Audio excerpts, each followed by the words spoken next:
like I mean, you're signaling compromise here on some of those things that you put Well, out there in that list.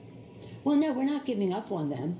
One of the most important issues to the American people is the safety of our workers and our first responders and emergency responders, that they go into a dangerous situation, an infected situation, without the proper personal protective equipment. We have a good amount of money in the bill, in all the bills we've done, to make sure that that is possible.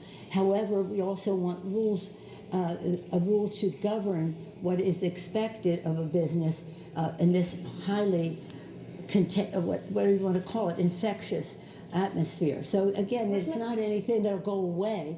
But I do think it is a reflection of the American people's concern that our heroes, our nobility, are our healthcare providers and first responders who are responding to this, really in some cases to the detriment of their own personal safety. But that again is.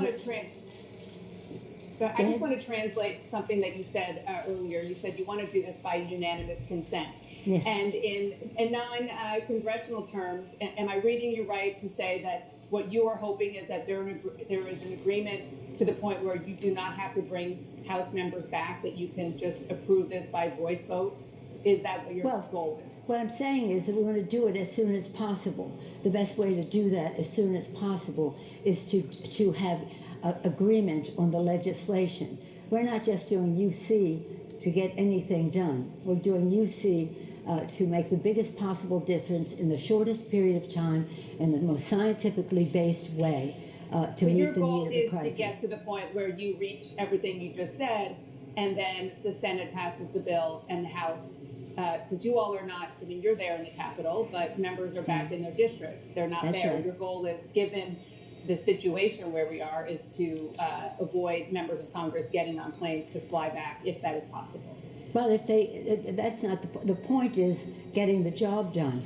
If they can't reach unanimous consent, then I would hope we could come to a place where we would have a vote that is a voice vote, where there's not a recorded vote. If we can't get to that, there are other options that our chairman of the Rules Committee have put forth, whether it's pairing, which has some precedent in the House, and proxy voting, which has precedent only in committees. But to get into, and then of course remote voting, which we're not prepared for, but we should use the best advances of technology to see how we can address it. It still has a constitutional challenge because the Constitution says we have to be present and voting in the Capitol. But again, right now, what we're trying to do is work on the substance of this legislation so that we can quickly come to agreement where we can have unanimous consent. It's a $2 trillion bill. That's a big piece of legislation.